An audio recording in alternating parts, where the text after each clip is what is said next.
നമസ്കാരം. മലപ്പുറത്തുകാരനായി ജനിച്ചതിൽ ഏറെ സന്തോഷിക്കുന്ന ഒരു ദിവസമാണ് നാളെ. അകാലത്തിൽ നമ്മോട് വിട പറഞ്ഞ ജംഷീർ എന്ന ഒരു സ്വകാര്യ ബസ് ജീവനക്കാരൻ്റെ കുടുംബത്തെ ചേർത്ത് പിടിക്കുകയാണ്.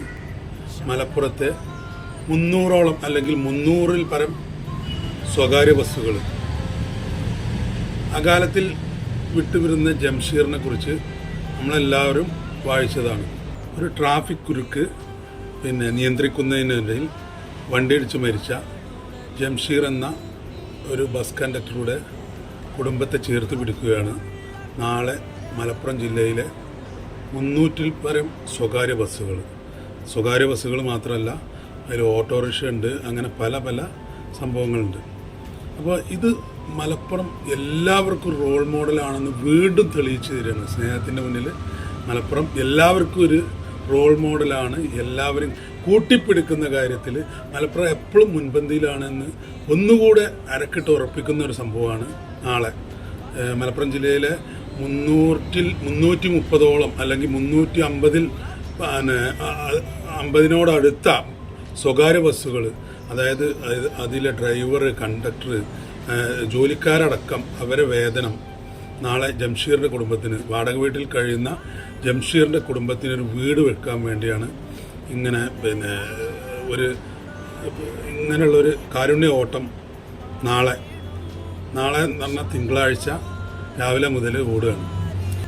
നിങ്ങളെല്ലാവരോടും എനിക്ക് പറയാനുള്ളത് എന്താണെന്ന് വെച്ചാൽ, നമുക്കെല്ലാവർക്കും വണ്ടികളുണ്ട്, ബൈക്കാണെങ്കിലും കാറാണെങ്കിലും ഒക്കെ ഉണ്ട്. അപ്പോൾ നാളത്തെ ഒരു ദിവസം ഒരു കുടുംബത്തെ കരകയറ്റാൻ വേണ്ടി അല്ലെങ്കിൽ ഒരു കുടുംബത്തിന് ഒരു വീട് വെക്കാൻ വേണ്ടിയുള്ള ഈ ശ്രമത്തിൽ നമ്മളെല്ലാവരും പങ്കാളികളാകണം.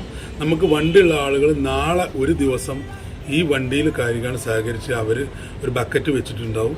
ഈ ഫ്ലെക്സ് വെച്ച ബസ്സുകളിൽ ഒരു ട്രിപ്പെങ്കിലും യാത്ര ചെയ്ത് നിങ്ങളാ കഴിയുന്ന ഒരു സംഖ്യ ആ ബക്കറ്റിലിട്ട് ഈ നല്ലൊരു സംരംഭം വൻ വിജയമാക്കി കൊടുക്കണമെന്ന് എല്ലാവരോടും അപേക്ഷിക്കുകയാണ്.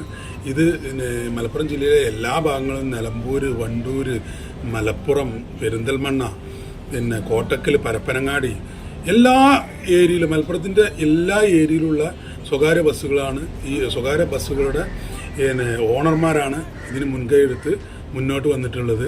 അപ്പോൾ ഈ സതുദ്യമം നമ്മളെല്ലാവരും വിജയിപ്പിച്ചു കൊടുക്കണം. ഇനി ബസ്സിൽ കയറിയില്ലെങ്കിലും നമ്മൾ ഈ ബസ് എവിടുന്ന് കണ്ടാലും ഏതെങ്കിലും സ്റ്റോപ്പിൽ നിന്ന് കാണുകയാണെന്ന് വെച്ചെങ്കിൽ അത് കൈയാട്ടി നിർത്തിയിട്ട് ഈ ബസ്സിൻ്റെ ഈ ബക്കറ്റിൽ നിങ്ങളെ കഴിയുന്ന ഒരു സംഖ്യ നിങ്ങളതിൽ ഇട്ടുകൊടുത്ത് ഈ പാവപ്പെട്ട ഈ കുട്ടികൾക്ക് വീട് വെച്ചു കൊടുക്കാനുള്ള ഈ ഉദ്യമം വലിയൊരു വിജയമാക്കി കൊടുക്കണമെന്ന് വിനീതമായി അപേക്ഷിക്കുകയാണ്.